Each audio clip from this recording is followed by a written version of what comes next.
welcome to the Everything Is Earned podcast. I'm Mike. I'm Tim, your co-host. And we're going to break down everything happening in your Cleveland sports world. And we're back at it. We had a little bit of a holiday break, a little bit of a recovery break. A little bit of a holiday illness. We're back and going. We got a lot of stuff to talk about. I know the Browns have been on everybody's mind recently here. And we're staring down the barrel of the Cardinals. The playoffs, the end of the season, the Cardinals, Freddie Kitchens. The rumors. OBJ. I don't know. There's a lot to stare at. Kareem Hunt. There's things happening, and there's pieces that are going to be moving rather quickly once the season finishes up. In multiple sports. Yeah, in multiple sports. But let's address the Browns first. I want to talk about percentage chance that we make the playoffs. What percent chance do you think we're going to make the playoffs? Am I mentioning this as a optimist or a Browns fan or a fan of football? Be a fan. Be a Browns fan for a minute. I want to say 60% chance. I'm not very confident that when 60's above. That's not a glass half full. I'm not very confident in our ability to beat Baltimore. But based off what I saw early on in the season, with our ability to be gritty, even though our game plan is absolutely terrible, gives me hope that we can drive out that. And we did take it to them in the first time around. So there might be a little bit of something in the back of Baltimore's mind saying, "Hey, can we beat these guys?" Well, they haven't lost a game since they played us, so there's that. Well, and made it twice. Yeah, that'd be really great. What a weird outlier that would be. Would you be happy with the season if we missed the playoffs, but we beat Baltimore twice? Would that overcome all your frustrations with Freddie and OBJ and all the Miles Garrett stuff? No. If we beat Baltimore, somehow wound up in the playoffs? I think we can wind up in the playoffs, but I have a really hard time putting a percentage chance on it because now I'm a Browns fan. Oh, I'm telling you, it's a hard question. I wasn't giving you a softball. I wasn't like, "Hey Tim, give it your best guess." I was like, "Hey, this is not an easy question to answer because the Browns have to rely on help from other teams right now." Which is always the best when you have to rely on different teams, different professional sports teams to help them out. Hey, all right, buddy, I need you. I'm really pulling for you guys right now. I know we played each other early on, but now I'm rooting for you. It's kind of a weird feeling. For example, we want the Titans to win now. Yeah, after they destroyed us week 1. And their superstar quarterback, Ryan Tannehill. Yeah. That's just funny to me, because we knew Marcus Mariota wasn't the guy. He had 4 touchdowns and 391 yards last week against the Raiders. If you guys remember, before he went down with that crazy injury over in Miami, he started to ball out and figure things out. And he's been struggling to get 100%. And shake off that rust since then, and now we finally had that opportunity in Tennessee, and Titan fans are realizing, oh, you actually do have weapons. This Marcus Mariota was trash. I just want to ask Jarvis what he thought of Tannehill, in a really honest sense. I think he'd give us an opinion that we wouldn't expect. I'm gonna tweet at him. I'm gonna see what happens. I'm gonna say, "Hey Jarvis, what do you think about Ryan Tannehill? Because he's balling out down there." I don't know. Anyways, so the Browns could make the playoffs, but they need the Titans to win. They need the Steelers to beat the Bills.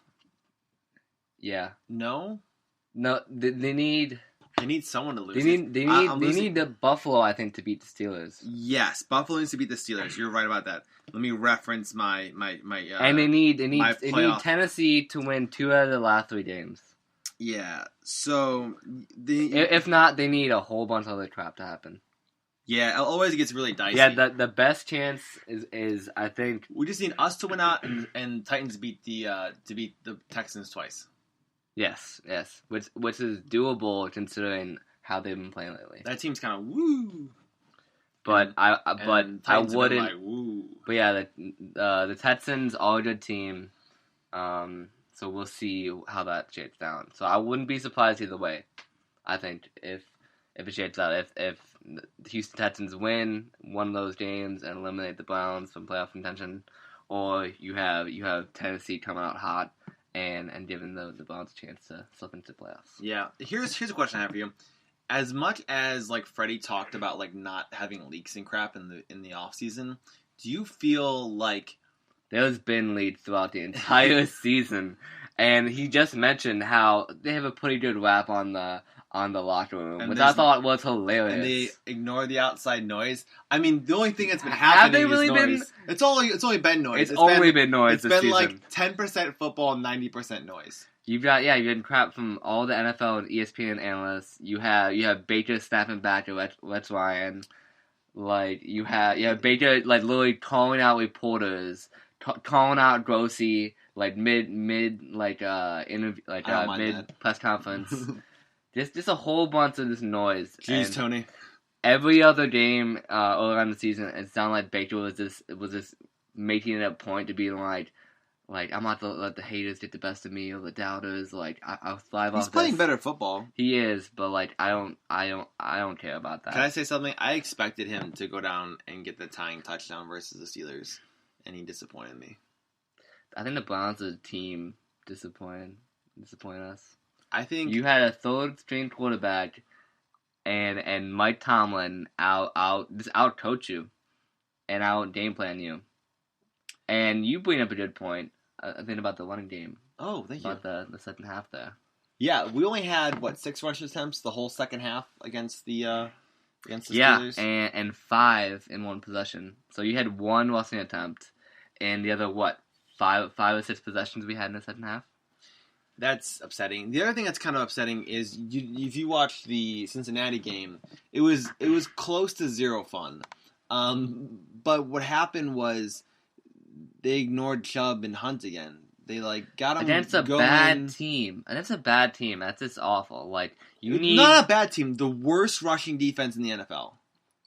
That tells you Freddie has such an itch to throw passes that he can't even read a simple fact sheet that says this team can't stop this. Analytics are important.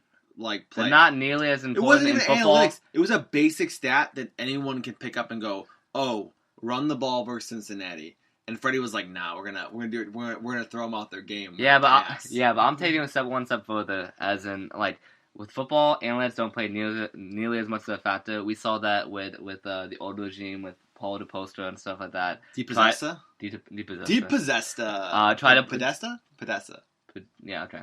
I think it helped the whole Pan situation. It's DePodesta.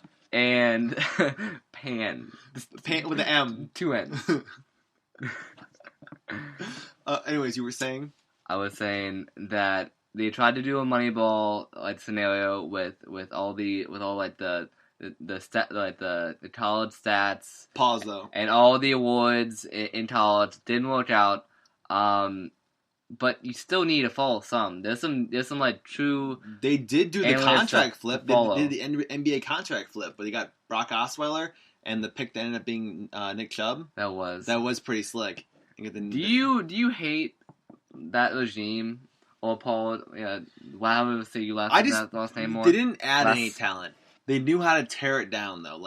I think anybody can tear it down though. They just be like. You just look at numbers. Give me picks and get rid of this player, and he's no good. He's a budget cutter. He just came in and slashed the budget. He was like, "You're all amazing. You're all fired." Yes. Basically, he just gave him the old alley-oop, Parks and Rec treatment. But you have to give him some kind of points. That he could have been way worse. There's plenty of franchises that don't do a good job of tearing down or cutting veteran players when you need to. Yeah, he did give John Dorsey a ton of assets to work with and a lot of cap room. And then John Dorsey did a pretty decent job drafting, and he's picked up some nice pieces along the way. Not everyone, you're not going to hit on every pick, you're not going to hit on every free agent, but Dorsey's done pretty well. Or when you do hit on your picks, you trade them away for next to nothing because your coordinators don't know how to use your personnel. I'm talking about you, Gennard Avery. I hope you're doing well in Philly. Yeah, we could have used Gennard Avery a couple weeks ago. Oh, you mean when we waived Chris Smith, and then when Olivia Vernon has been injured for most of the season? I don't know, man. Here's another point I want to make. Chad Thomas has been a question mark. Do you believe the Browns roster is supremely talented, or do you believe that they have a lot of upfront like faces, and then there's people the people behind those like the main superstars are not that good. I think it's a combination of your players letting you down, and the coaches not utilizing the personnel in a way that's most effective, and not getting the most out of your players. Like, do you think the Browns lack depth? As we've seen in multiple sports, coaching plays a huge factor. When you have an elite or better than average coach, you can make up for a lot of things when you lack talent with coaching and good scheme and outsmarting your opponent. And I think Freddie and his coaching staff and Steve Wilkes is someone who's been under the radar, hasn't got much heat lately, this season, which he should. On not you and getting pretty much, I feel like some of the least production from an NFL team from your talent that you have on your roster. I think the Browns top to bottom. The Browns defense has been a huge disappointment. All they did is hype them up in the preseason, and you're misusing players, and you're not using them at the right times throughout the game. I feel like you might be gassing players, and like I said, I've been saying all season, the 4-2-5 scheme doesn't work with his personnel. Yeah, I'm not a fan. I'll tell you right now. It needs to be a hybrid. There's some changes coming. Your base defense needs to be a 4-3 / whatever your 4-2-5 is. I think that Dorsey's going to give Freddie another year, to be honest with you, which kind of disappoints me. But does he give him another year if you went out the rest of the year but you missed the playoffs? You probably do. You probably do. 9-7 is the best season they've had since 2010 or something like that. 2007. Yeah. Here's the question I have for you now. So if we get more than 7 wins, because it was 2014 where we went 7-8-1, with that awesome year where we went 7-3, and then Brian Hoyer, Mr. Hero, and Johnny Manziel together decided to go like 0-5. 0-5-1. Oh yeah, it was bad, man. Like 0-5, 0-5 or something. To push us out of the playoffs. You had to try to not get the wild card spot. Remember we lost to Andrew Luck? When we were up, like we had 5 turnovers. Brian Hoyer did the shuffle pass. Sideways to the flats. We had 5. No, that was a Detroit game. We had 5 turnovers that game, and we had and Justin Gilbert got a pick 6 against the Colts that day. You and I were at that game. It popped up in my timeout last week. I almost tweeted about it, but then I was like, no, this is too depressing. Yeah, there's too many depressing Browns moments. Okay, on the flip side, I was thinking today out loud, and I was kind of asking a couple people, do we think the Browns are kind of like the 2016 Cavs? Oh, we talked about the Philadelphia Eagles. What was that, the 20... Oh, the Eagles, What was that, the 2014, 2015? Shoot, the Eagles. We signed all this loaded talent on the defensive end. They had all the hype on the offensive No, not the dream team that didn't make the playoffs. That went like 7 and something. Yeah. I'm talking about the 2016 Cavs. Now, hear me out for this little... 2016 Cavs. Yeah, the 2015... championship winning... Or the 2017... the championship winning Cavs. Listen to me for a second. Whoa. I'm stretching. Whoa. But listen to me for a second. The 2016 Cavs had almost zero interest in playing the regular season. We'd wake up one day and be like, all right, Cavs game tonight, and we're playing the bottom of the barrel teams like Orlando and Phoenix, and we take them into the last 2 minutes and barely win these games because we didn't think they were up to our talent. I think the Browns are very similar like that.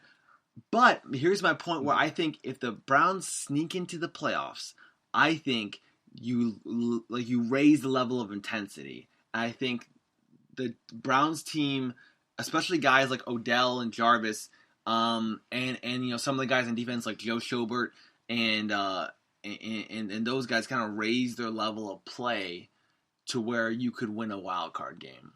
Now might be fandom. Oh, I believe we could win a wild card game. But I think the Browns had treated the regular season like they were the 2016 Cavs. They just thought they could flip the switch, walk in, and the talent would win out. I think it hasn't. I think there were 3 or 4 main differences there. One, basketball is a completely different game than football, and you also don't have a prime Tom Brady to turn it on and be extremely dominant Yeah, Tom at Brady any can do moment. that. Tom Brady could flip it on. 2, I lost 2. Because 2, because 1 was just so convincing that I forgot about 2. 2, you have the 2016 Cavs. They showed they flipped it on at times in the regular season and showed dominance. It just wasn't consistent on a night-to-night basis. When they had to, they were explosive, and the offense was incredible that year. The Browns' offense was supposed to be incredible, and it has been wildly disappointing all season. But look at Chubb. Chubb has been incredible. Chubb's been incredible. Okay, but what does that say about your coaching staff? They don't understand what they have. Help me make my analogy work, Tim. Chubb's been awesome. He's been outstanding. And Joe Patonio, Browns offensive lineman, said that he works out with Chubb every day, and Chubb even hasn't mentioned the rushing title. And he's on pace to freaking win it. I expect nothing less from Nick Chubb. He's an absolute animal. Dude puts a hard hat on and goes to work. He just crushes it in every facet. He's. I got a quick update for you. He's like the Walter Payton player of the year that you've heard like in the 90s or 2000s, and you don't hear much about him other than his production on the field and how great of a teammate he is. I asked which running back is better, Nick Chubb or Saquon Barkley. Guess what Twitter said?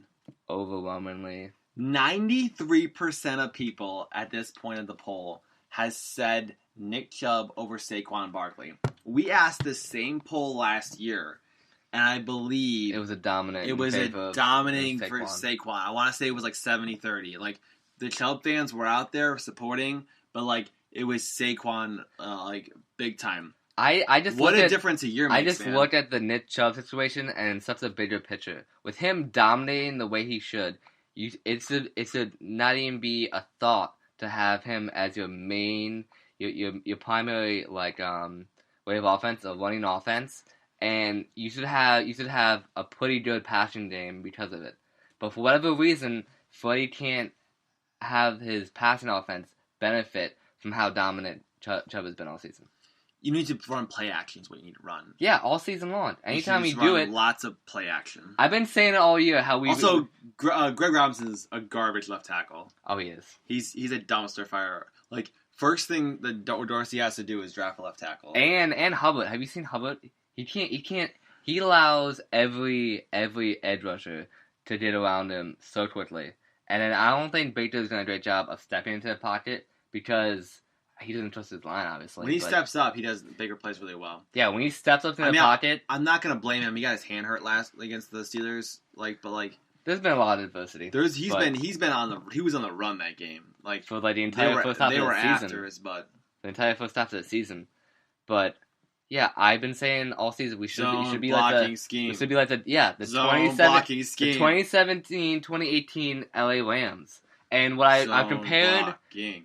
And I think over the last few weeks you've seen, I don't know. That's what coaching will do. Probably not the last few weeks. Probably all season. It happened. Yeah, probably all season. You've heard analysts, you've heard reporters, on everywhere, ESPN, NFL, all that stuff, on how the Browns Yahoo situation, NBC, like the situation, this Browns team wasn't nearly as like enticing, as appealing as it initially came out to be, and I call bullcrap. Okay, real quick, I was just trying to make fun of all the different news networks you're making fun of, and you just kept on with your serious point. So yeah. Credit to you for not letting my joke take over. Locked in. Yeah, absolutely. But you're right though. I don't think it's the fact that the Browns were overhyped. I think that our coaching has been underwhelming. It's the lack. You've missed opportunity. There's an opportunity there, and you've missed it. Well, we talk about these windows. You talk about these windows, and this is a window So what happens now? If you miss the playoffs, that's a year of playoff experience you miss. Then next year it's Baker's first playoff experience, and then it's your first playoff experience. Do you expect to make a Super Bowl run on your first playoff experience? Nope. Probably not. So then you're looking at 2 more years. So you're looking at 2 more years before you consider making a deep run, and by that time you're extending contracts and you're probably losing some talent. So, you're having to maneuver your talent. And trade away pieces in order to I'll tell you who I'm not re-signing. right now is I will tell you everyone Demarius Randall. He's gone. Demarius Randall's gone. Well, they had that stint. He made that real clear over in Pittsburgh, where he didn't travel with the team. No, he missed a practice. It was kind of shady what actually happened. I think he missed a practice. That's probably what happened. Yeah, and so okay, like cool. Don't be here. Don't play on the team. I think he's one of those players. Red Wine played really well last week. FYI. Yeah, I think the speed. I think the speed is finally slowing down for him. But I think Randall's one of those players who makes poor decisions and lets like his frustration build into unprofessionalism. He plays emotional. He's an emotional player. That's fine when it's on a field, but when it starts creeping in to off the field like activities, that's when it becomes an issue. I can agree with you on that, and I'll ask you this now. Red Wine I think is going to be the future at that position. Do you think you need to resign a veteran? You need to sign a veteran in the free agency. Yeah. To matter. Do you remember? Dante Whitner? Yeah, he was awesome. Gosh, we talked about that. We talked about I like love a couple months Dante ago Whitner for like a little bit there. The tip drill, like connection he had with Tashawn Gibson. I like Tashawn Gibson. That was so much fun. Man. I enjoyed that. That defense was so opportunistic. That secondary. They had that one flash in the pan year where we put a lot of money out there. We signed Paul Kruger to too much money. We signed Dante Whitner, and then who else did we sign in that like sweep of like we still had Phil Taylor. We still had big boy Phil Taylor, man. And then we had Hayden still too. We still had Hayden. Joe Hayden was still out there playing. There was one other big guy. Oh, we had Jamie Collins. We signed Jamie Collins, didn't we? No. Is that before? No, this is way before that. We had. I'm lacking on the other second. Who was that? DeQuell Jackson. DeQuell Jackson at the linebacker position. Yeah, and then like a year later, we realized. That it was Cameron Wembley. No. Yeah, No. I guarantee that was before. No, I think we had Cam Wembley still. No, we left him pretty early on. It was like 08, 09. No, we had that DeQuell Jackson. That was like Cam Wembley year 3. That was like 2012, 2013. That was right before the Brian Hoyer stretch. No, I think that was during that stretch, bro. It could have been, but I'm saying I think it was during that stretch. But I'm saying because that defense got after it, man. No, it was Leonard. Remember Leonard, the safety, the white boy. Oh, he was so good. White boy. Yeah, it was like in Baltimore. Oh man, what's that guy's name? What's the I gotta find his name. What's his first name? Well, we had that special teams player. It was like Valone or whatever, who broke out. Yeah. He was Tony or something. I'm blanking on it. Jim Leonard? Was it Jim Leonard? I think it was Jim Leonard. Yeah, it was a white boy. Yeah, safety. He played Buffalo first. Jim Leonard, man. I liked him a lot. He reminded me of like a Whittle. He was our punt returner for a minute too because we couldn't find a punt returner. No one had hands. Nobody had hands. Yeah. You had Greg Little back there trying to catch things. This was one hand. Greg Little wasn't on that squad. He totally was. No, he wasn't. We were like, oh man, he's a playmaker, and we realized he was just like. We try to justify Greg Little was going to pull it together every year because he's so athletic. We wanted him to succeed so badly. It's like Braylon Edwards. We wanted Braylon Edwards to succeed. His neck was so huge. You're like, there's no way he can't be bad. No, Greg Little. Oh, Greg Little. There's like no way he can be bad. Look at his neck. He has to have strong hands. Like he must be good. And then he had strong hands, but it must have been too strong, and they were like cinder blots. Because he didn't catch anything. Yeah, that's a problem. That's a real problem. So and on that time it was a little bit before. It was like 11, 12. We had that Peyton Hillis year. He was the man cover of the year, and he had like 1,500 all-purpose yards. Then we didn't re-sign him, and it wasn't a bad thing. Because he got a huge contract. No, he got no contract. Did he? No, he pretty much fell out the league, bro. That was he didn't have to sign for like a little tiny deal. Like pretty much fell out the league. He had a cold and missed the game. Remember that? I think he had some mental stuff. Probably, but he was probably banged up to crap because of the season before, and they didn't he kept putting his body in the line. They wouldn't give him an extension. Oh yeah, I love those mishandling of these injuries. Yeah, we had that rash of ringworm or something awful. No. It was turf toe and like athlete's foot. No, it was turf. It was It was something worse. It was like a Staff infection. Staph infections. It was like the Browns facility was just covered in staph, and everyone was just licking everything and hugging each other and just wiping their junk off on things. I was pretty young at that point, and I'm like, what kind of shitty staff do we have that they keep on getting infections? Like infecting our players? I'm like, no. Get a new staff, man. Like, it's not that hard. It's a different type of infection. But yeah, like we had Alex Steinbach like ruined, like his career got ruined with like that staph infection. Yeah, he was never the same. You had what about the Charles Bentley, baby? Something Stanley. Charles Bentley. Yeah, you had Stanley, you had Bentley, and you had Bentley was the big one because he was a big free agent signing. Dude, that line was at training camp. That line was absolutely amazing. You had Joe Thomas, you had Alex Steinbach at left guard, then you had Bentley in the center. That's would have been the center. That's a Pro Bowl left side. They had the most ridiculous offensive line. The Browns for a long time had a sick offensive line. Had a stellar offensive line. And we put no one behind like the line. So Thomas is like, throw the ball. Hey, throw the ball. Hey, throw the ball. Hey, please throw the ball. He's like, I can only hold him for so long. Please throw the ball. Throw the ball. And he's like, this Brian Hoyer is patting the ball repeatedly, like just shifting, patting. No, he's doing longer. Like I think everyone. And then Andrew Hawkins is wide open, and then he underthrew him by 16 yards and had to dive and catch the ball still, and somehow they still won the game.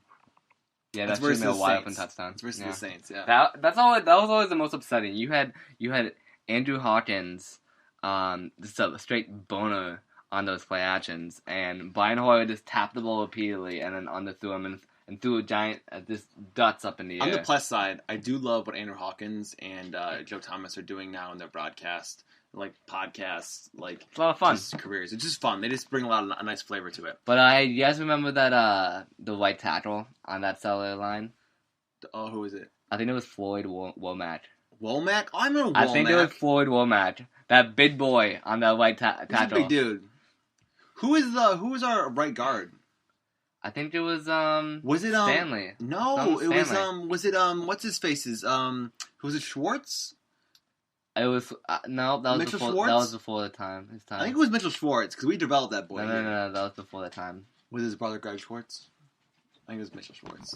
Mitchell Schwartz is the one that we drafted. I think it was Mitchell Schwartz, bro. For real. Because he was the same time we had Alex Mack. That was before the time. No, see. Alex Mack came right after the Charles Bentley season. Yeah, because and then we had a stacked line still.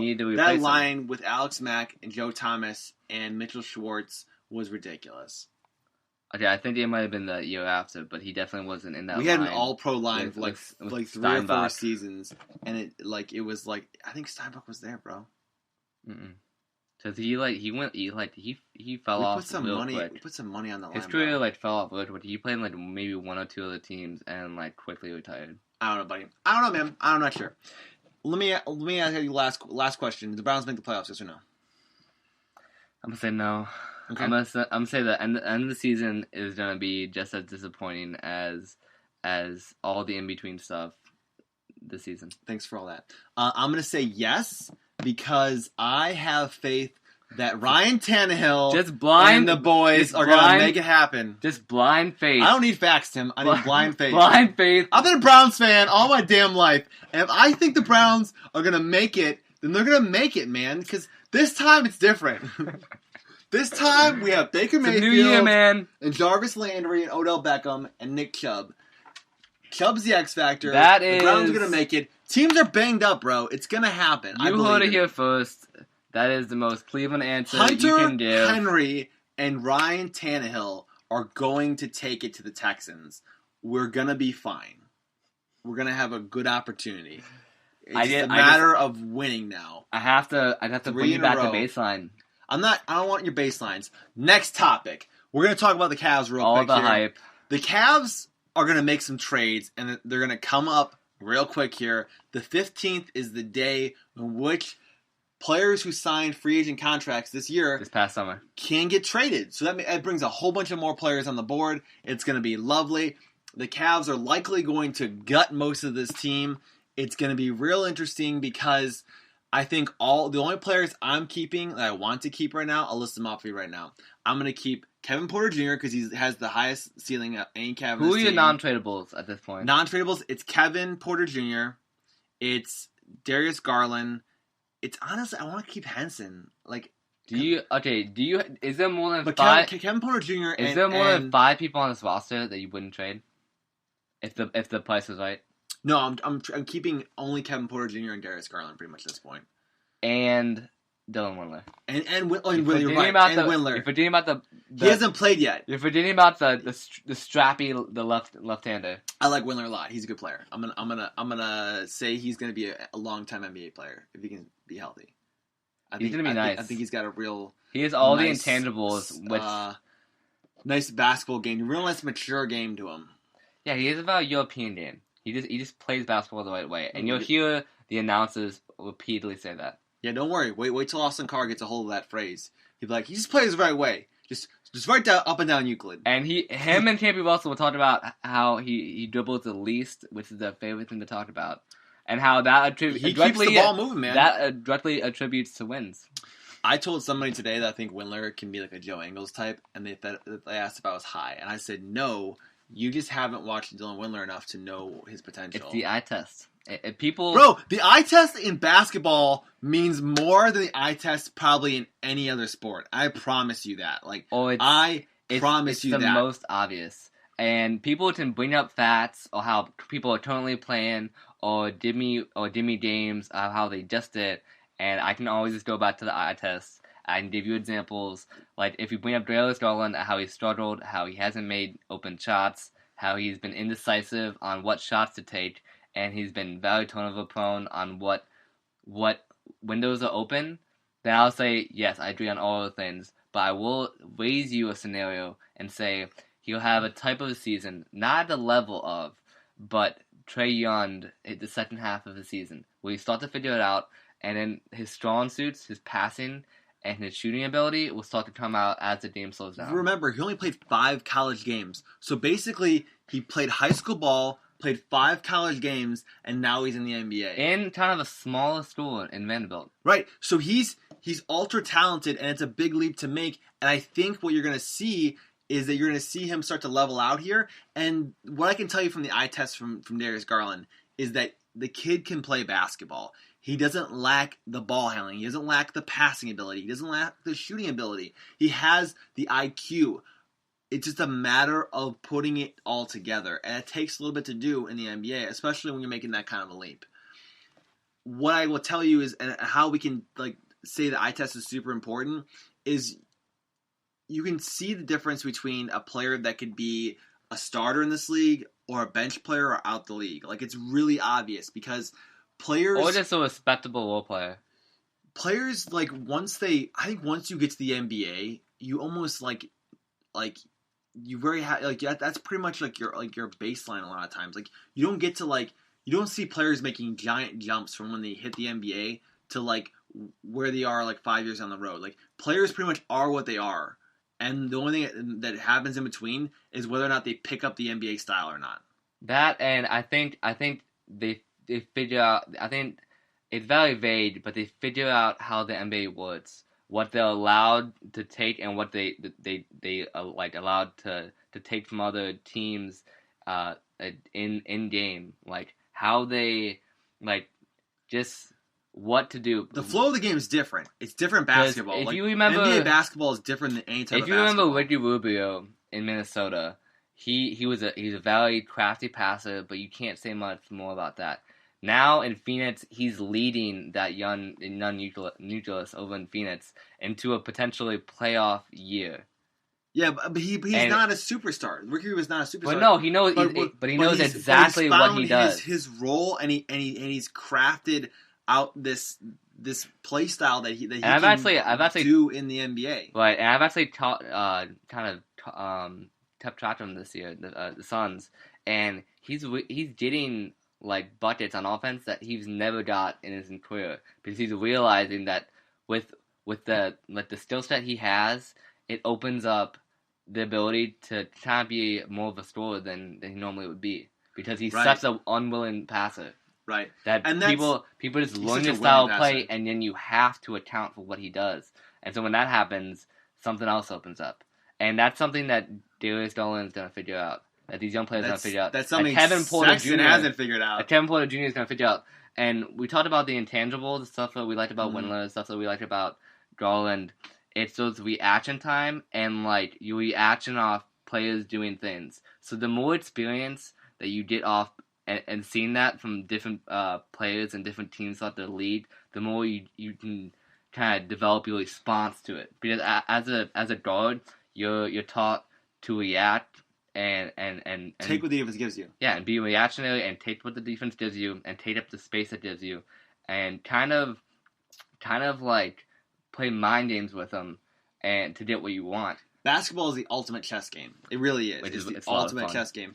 And it's great because if you have that IQ, you have a advantage on the court. Like, just because your play style like makes you a king doesn't make you know how your athletic ability. Makes you a queen doesn't allow you to move like that because you have to have the athletic, you have to have the IQ. You can move all over the board as a queen, right, in chess.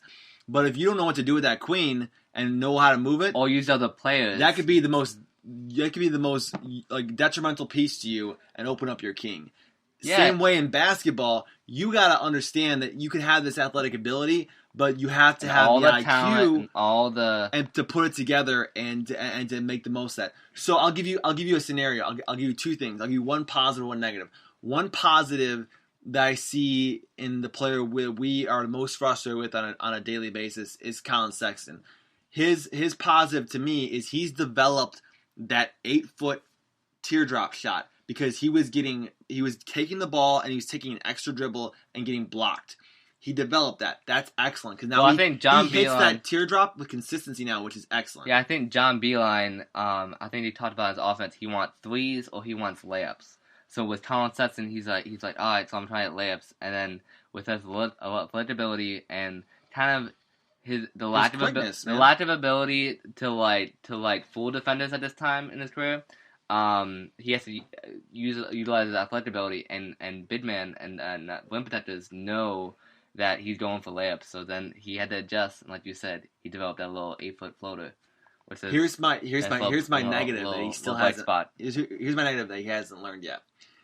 I still see him all too often kill the flow of an offense and dribble a ball. Whether he dribbled the first 7 seconds, passed it off, got it right back, dribbled 7-8 more seconds left, kills offensive possession. And in the same token, when he does that, a lot of times what ends up happening is he'll ISO, he'll believe he has a step on a person, and then he'll dribble into a wall. And not do the teardrop that we just talked about, he does so well, but he'll dribble into a wall believing he can sneak up a layup and gets blocked. He did that twice the other day versus Orlando in the most crucial time of the game, and it cost the Cavs the win.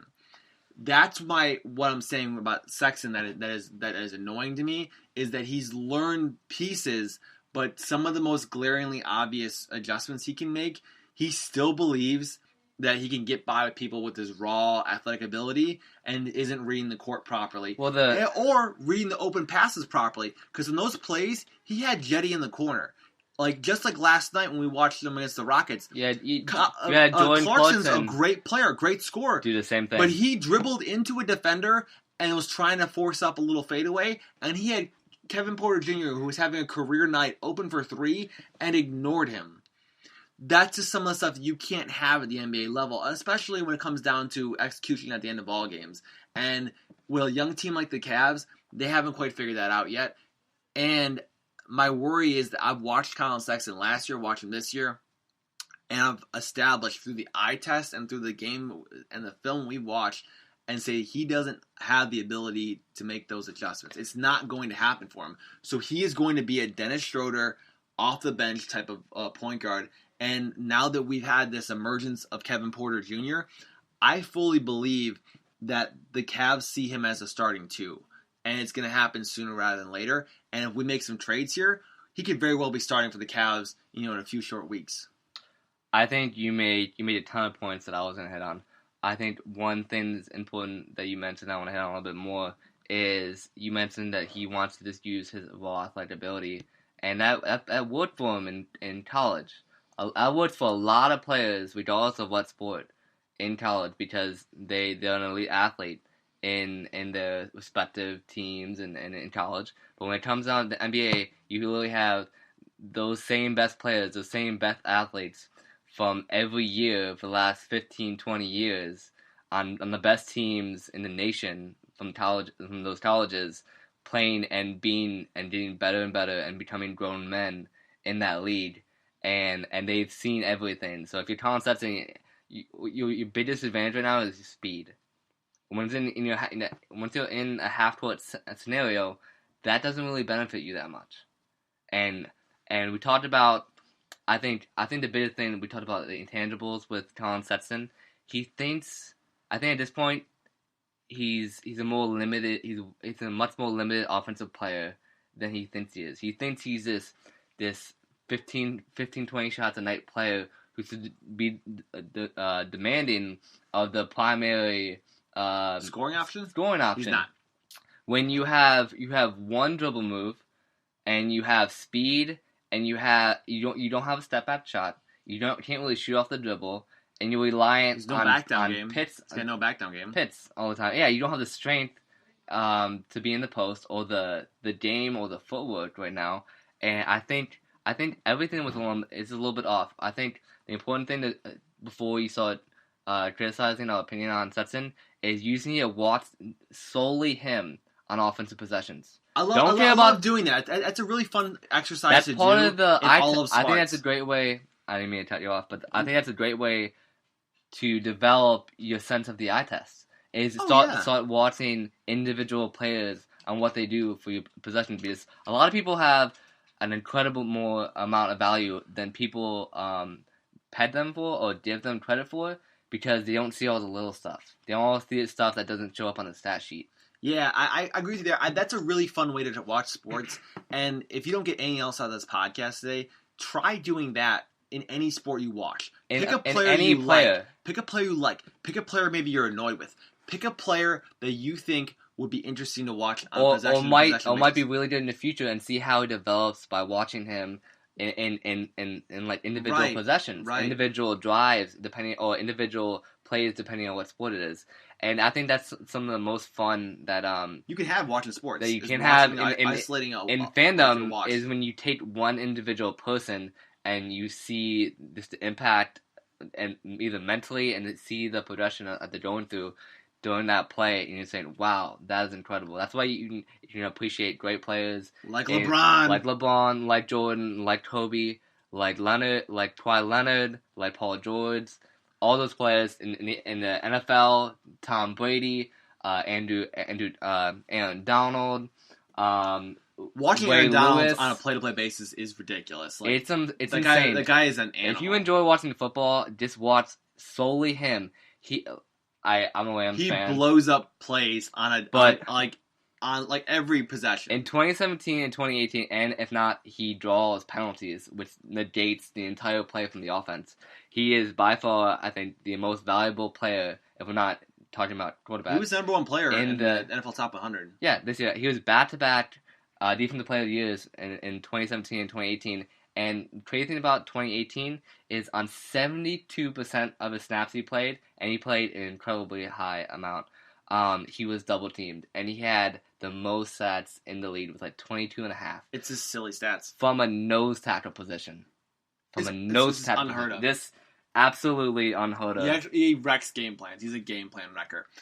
But yeah, do that. Isolate a player, watch him, see what happens. I wanted to just talk about LeBron for half a second, because LeBron, we got to witness how great LeBron was because everyone was watching him and doing that isolated watch without even knowing it, because he was such a amazing player. Because he's a magnet to your eyes. Yeah, absolutely. So, but try that with a lesser player and see what you see. And I've been doing that with Kevin Porter Jr. for a little bit now, and I was not even surprised of last night's performance, because I just knew once he had the confidence to start taking his shots and was getting the ball in his positions, that he could take over a game. Well, I think he's starting to be a little bit more selfish, because I think you have to look around. You want Dellavedova shooting a three, or do you want your young, highest ceiling player to take the three? Well, and I think that's what Jordan Clarkson. I think you've actually seen that from Kevin Love, where you've seen him where he could do a little handoff to Colin Stetson and he defers and it kind of puts the ball on the opposite side of the floor, because he knows he just kind of kills possessions a little bit. The amount of times I've seen Kevin Love deny Colin Sexton a pass. One of those little handoffs is amazing. In the offense, it's incredible. In the motion offense. Like, but honestly, it happens so often. But if you've played basketball, you might recognize that someone did that to you, or you might have done that. And if you're a basketball player that plays a little bit, I'm sure you've done that to a few players. I'm sure you've done that to a few people that you might be friends with. But you're like, I know you're not that good at basketball, buddy. Like, I'm gonna do you a little fake, but it's gonna happen like about every time with me and you. I'm gonna give Timmy a little credit here, real quick. This is a real side note. Timmy and I play basketball, and we play in a couple of these rec leagues. And we had this crazy game the other day in our playoffs. We went to double overtime, but we had a regulation, like the clock was going down. I think Timmy and I passed the ball back and forth to each other probably 3 or 4 times within like a 30 seconds like span. Window. Where he didn't get the look he wanted, so he passed it up. I didn't get the look I wanted, so I passed it up. And the ball kind of kept finding us. And at the end, I got the ball to Tim on a spot up, and he legitimately could have taken the shot and hit it, but instead he made a smarter play, put the ball down, and then whipped the ball over to me over his shoulder. And I was spotted up for a pick and pop 3, and we ended up hitting it and going to overtime. But it was just a little tiny piece where it's like, okay, like if Timmy doesn't believe I can hit that shot, he's taking that shot. He's taking that window, and like that's what happens when you have a bad roster. Is you don't get that trust where Kevin Love's going to necessarily want to give that ball to Sexton because he doesn't believe he's going to convert on the other end. I will give the guards this young tandem of Darlin and Sexton some credit. At times they try to go later in the shot clock and work the man, maybe switch and not a big man, and they try to work more quick. They kind of lose the sense of rhythm. Kind of toss the ball back and get the ball right back, and that's a great way to reset kind of like the possession for you, but sometimes you just like don't have a good feel for the ball, and then that quick pass back is so important to like just keep like the sense of like touch on the basketball and to have a good idea of a feel on the court and the basketball. It's actually like it's just the little tiny things. It's like a feel thing. It's honestly a feel thing. Like, and that's a big thing with basketball. Basketball is feel and rhythm a lot of feel and rhythm. And like you say, like you hear announcers go, "Oh, that was a healthy shot. Oh, that was a rhythm shot." And you're not mad about the miss, because that's within the game plan. That's within the skill set. If they miss it, you still want them taking it, even though they miss it, to keep the confidence up, because you're gonna need them later on in the game. You're gonna need them in the season. The integral part of the offense, and those little misses, those little turnovers, the mistakes, they happen, and you just move on from them. Yeah, if you listen closely to basketball, if you ever get to a game where you listen to some stuff on the broadcast, they'll say things like, "Oh, that was a good shot," like "Oh, that's the right idea." Like, you get those things because in basketball, it's not the same as other sports where like if you're turning the right wheels and you're doing the right things, it's gonna click. You're gonna get it. And like sometimes they have bad nights. I'm okay with a missed shot if it's the right shot. I'm okay with a turnover if it was the right idea or the right decision, and you recognize how to correct it next time. If it was the right decision, but maybe you or deflected pass, like that's the right idea. Yeah, but the right decision. I love that. But maybe a little bit late. Maybe if you saw him a little bit earlier, maybe your teammates say, "Hey, check out this little nuance that I've noticed in the game." You bounce it instead of lobbing it in there. Yeah. Some shooters just shoot better off chest passes than bounce off the bounce. I think statistically, like passing into the shooting pocket and knowing the shooting pocket, that's something actually I'm gonna bring back to LeBron a little bit that he does so well, and that why elite shooters do such a great job with LeBron, because LeBron he'll learn what your shooting pocket is, where you start your shooting motion, and he'll put that and whip it into the perfect spot with so much space, like almost all the time. Is the difference between catching the ball like at your ankle and catching the ball at your knee and catching the ball in your shooting pocket? It's all muscle memory. It all feels different, and you have to correct your body to get to the right stance to take your shot.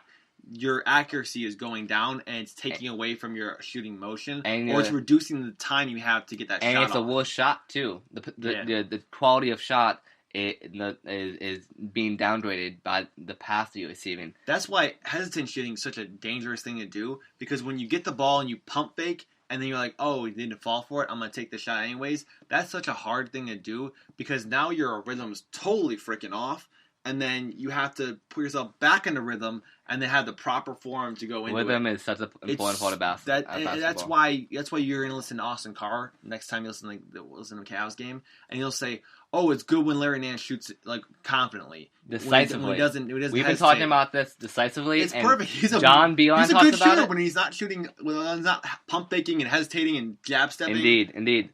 I talked about that was one of my most frustrating things about Larry Nance, and since that, I think him and John Beilein have been working and about being decisive. And if you're gonna shoot it, shoot it. If you're baby. If you're trying to deceive the defense and think you're gonna shoot it and drive by and try to make a play for the other team, then do it. Just be decisive with your actions. And back a little bit back to the whole muscle memory thing. If you the importance of putting the ball in that specific teammate's shooting pocket is how many times have you shot the ball from your shooting pocket, and how many times over the years in shoot-arounds, in pregame, have you caught the ball in your ankles and shot it? It is significantly less. So we talked about how repetition, man. Repetition, muscle memory, and rhythm all play a factor. So all that plays a factor in your execution of how your teammates perform and what you can do. The little nuances that you can do as your teammate, as a playmaker, as a person with the ball, the player with the ball in your hands, that you can do that affect the game on a whole other level that you can't really see, or like you're like, oh, why did that guy miss his shot, or why hasn't he been shooting well? It is always these little nuances that show up, and these young guys will start to figure it out. I think the players that have the intangibles, when they don't have the intangibles, you're missing it. I think you talked about these elite basketball IQ and like us, like a supreme like mindset, and we talked about players like Dion Waiters, Andrew Wiggins, who have all the talent, but there's something missing in their head that they just don't connect. I talked about Jamal Crawford being the one of those players under the radar where if he had the mentality all the time that he does when he gets hot sometimes, he could be a really great player, but it's very inconsistent. Even Lou Williams, if he had that killer mentality, he's having a real good. He's been great for a long time now. I don't know. I don't think Lou Williams doesn't have a killer mentality. I think Lou Williams. No, he does. He does. He's averaging like 20. He's averaging like 20. That's not a good example. He's definitely a killer. Lou's out here working, boy. I backtrack on that. Yeah, you should take that back. Yeah. All right, so we're gonna wrap this thing up here, but we want you guys to give us some questions. You can give us some feedback on the podcast, and then give it a little share with your friends, or even just share our social accounts, because we are honestly really passionate about making these episodes. And we will continue to be here per no crazy illness. Yeah, as long as people aren't getting bronchitis or pneumonias or ear infections, or we'll be here. Yeah, putting out content in various ways. Yeah, just out here covering things for you guys and giving you the take that you're not getting from your typical sports people. Yeah, we like to look inside of why things are the way they are, and why things are dysfunctional, why they're a little bit off, or why things might be fine. Honestly, we've got to wide out a little bit. Can I give you a quick little piece? Honestly, I think the Cavs have been worth watching this year. They were frustrating the last week and a half. Oh, they've been frustrating all season. But they're still worth watching. But I think like last night versus Houston was fun. I think we might make it another fun stretch of basketball here. But we saw some lineups start to work. The Cavs went on a 24-0 run against the Houston Rockets. Bench players who are absolute like dynamite on offense. And dynamite. The line, huh? They're explosive on offense. They just put up points James Harden had the quietest 55 points you will ever hear, or you will ever have. 55. This super quiet. He made every difficult contested shot. Kevin Porter Jr. I cannot rave about that kid enough. He just plays solid defense. He made some mistakes. He made young mistakes. Tune in for Kevin Porter. Tune in for Darius Garland's development. Mm-hmm. Tune in for watching Windler play and a little bit of Henson action. I think Henson's worth watching too. Yeah, he has a nice smooth. I have some hot takes about Henson, but we'll leave that to Monday morning's episode. We have much to talk about the Cavs, especially with December 15th coming around, where I said that new wave of free agents. Trades are happening, bro. It's gonna happen. We'll open up all kinds of new opportunities for teams and the management. I got a quick hot take. Kevin Love will be on the Cavs the rest of the year. He's not getting traded. I think he'll be here for another 3 or 4 years, but he does want to go to Portland. He has been upset with this young team early on. There's been a little bit of whispers about players not liking John Beilein and his offense. Two more. Which I can. One last thing. I can get on board with. I'll take on Steven Adams and Chris Paul's contract. And let Darius Garland learn from Chris Paul. I love that idea. Yes, thank you. And let the big boys develop a little bit of Steven. So yeah, we'll leave it at that. The Cavs are currently playing the Spurs, so we don't get into that, and we're gonna cover that. But yeah, look for individual players. Pay attention to individual players during possessions, during drives, in various sports, whatever sport you enjoy. Whatever floats your boat, really. Whatever player you want. If like I said, if you have a player you particularly don't like or really like and think he's gonna be really good, you can start to see on a possession basis on how they're developing into that player, or that you think that a player that's not that very good or overrated maybe. Right. But that about does it. Does it? Is that it? Yep, that's how we end stuff. It's over. Thanks for listening. We say our last word. There's a silent period, and then your stereo turns on. And it is a get the little muffles. Yeah. No, my name is Mike, and I'm the alpha host Tim, and as always, here everything in Cleveland is earned. Ding ding ding ding ding ding. You got the cough in there. That was perfectly timed. Huh? I didn't get the cough in there because it was perfectly timed though. It was like